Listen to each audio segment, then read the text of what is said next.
माया एक डॉक्टर है। माया का ट्रांसफर किशनपुर के सरकारी अस्पताल में हो जाता है।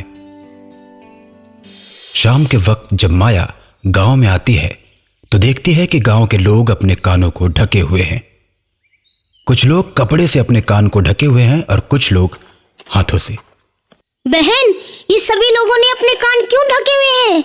डॉक्टरनी जी, जब आप भी शाम को बाहर निकलें तो अपने कान को ढक लिया करें, नहीं तो कामिनी आपके कान काट ले जाएगी। माया सोच में पड़ जाती है, फिर पूछती है, बहन कौन है ये कामनी? ये लोगों के कान क्यों काटती है? क्या पुलिस कुछ नहीं करती? इस औरत के खिलाफ आपको रिपोर्ट करानी चाहिए। आप लोग अब तक चुप क्यों हैं? बताइए। डॉक्टर माया कामिनी के साथ साथ गांव के लोगों को भी भला बुरा कहती है कि वो इस औरत की हरकतों के खिलाफ आवाज ही नहीं उठाते। लेकिन माया को क्या पता कि कामिनी की सच्चाई तो कुछ और ही है। डॉक्टरनी जी, कामिनी कोई औरत नहीं, एक चुड़ैल है, और चुड़ैल पर हमारा कोई बस नहीं चलता। इसलिए कहती हूँ कि आप भी अपने कान को ढक लिया कीजिए। क्या बकवास है ये? गांव वाले आज भी भूत प्रेत और चुड़ैल को मानते हैं? भूत प्रेत चुड़ैल कुछ नहीं होता, सब वहम है। आप भी इस वहम से बाहर निकलिए।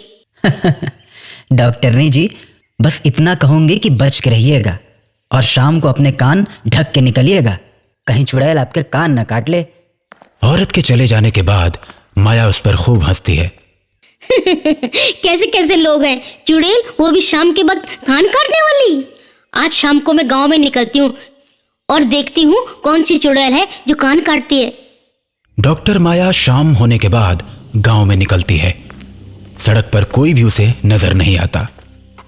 इस गांव में शाम के वक्त बहुत कम ही लोग बाहर निकलते हैं। जब बहुत जरूरी हो तभी, नहीं तो घर में रहते हैं।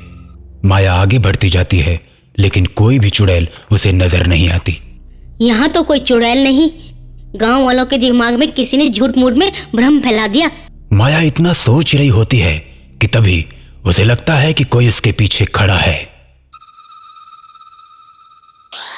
वो एक झटके में पीछे मुड़ जाती है और पीछे मुड़ते ही माया के पैरों के नीचे से जमीन खिसक जाती है।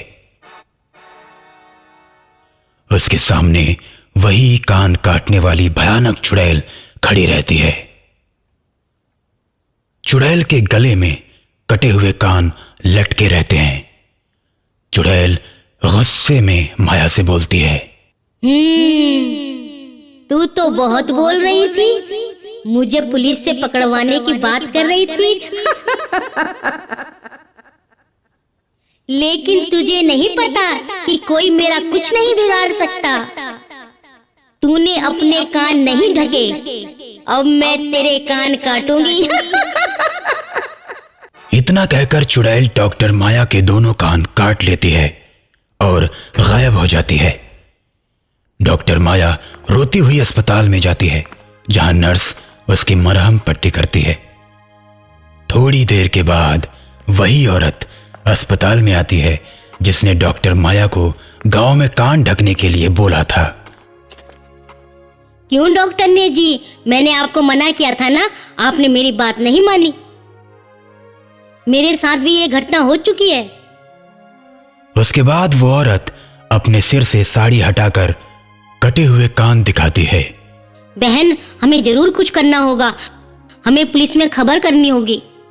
माया थाने में फोन करके सारी घटना को बताती है।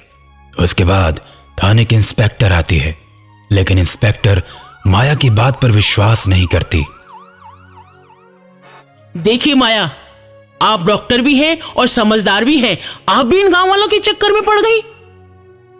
ये भूत प्रेत कुछ नहीं होता, आपके कान किसी नकाब वाली औरत ने काटे हैं। पुलिस उसे जल्द से जल्द पकड़ लेगी। ऐसा करिए, आप अपने कान की कहीं प्लास्टिक सर्जरी करवा लीजिए। मैडम, अगर आपको लगता है कि मैं झूठ बोल रही हूँ तो आप खुद शाम को बिना कान ढके गांव में घूम कर देखिए। इंस्पेक्टर माया की बात मान लेती है और शाम को अकेले बिना कान बांधे निकल पड़ती है। थोड़ी दूर चलने के बाद इंस्पेक्टर जब सुनसान सड़क पे पहुंचती है तो पीछे चुड़ैल आकर खड़ी हो जाती है। इंस्पेक्टर अचानक से पीछे मुड़ती है और चुड़ैल के ऊपर बंदूक तान देती है। कौन हो तुम और चुड़ैल बनकर लोगों के कान क्यों काट रही हो? चुड़ैल हंसने लगती है।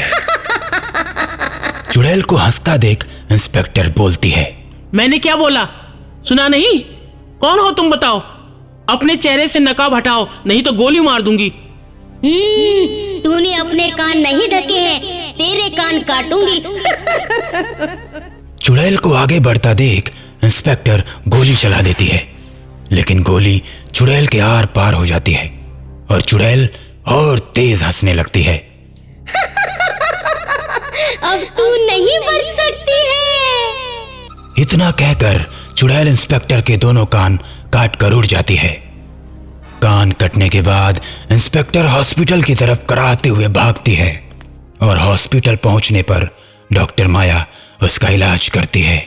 मैडम, मैंने आपको मना किया था, लेकिन आपने मेरी बात नहीं मानी। आखिर आपका भी कान कट ही गया। अब इस चुड़ैल को कोई पहुंचा हुआ इंसान ही मार सकता है। इसे रोकना होगा, नहीं तो एक दिन सबके कान काट देगी। मैडम, मेरी जानकारी में एक बहुत पहुंचे हुए बाबा हैं, मैं उनको बुला लेती हूँ। अगले दिन बाबा किशनपुर गांव में आते हैं और शाम होने के बाद गांव में निकल पड़ते हैं। साथ में डॉक्टर माया और इंस्पेक्टर भी रहती है।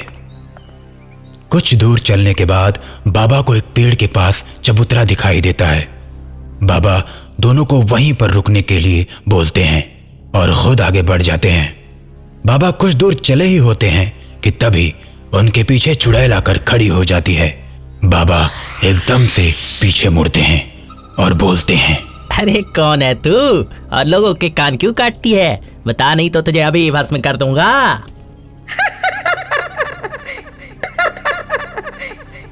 तू मुझसे पूछता है मैं कौन हूँ? अब मैं तेरे कान भी काटूंगी बाबा। इतना कहकर कामिनी चुड़ैल बाबा के कान काटने के लिए आगे बढ़ती है, लेकिन बाबा कमंडल का जल फेंककर उसे बांध देते हैं।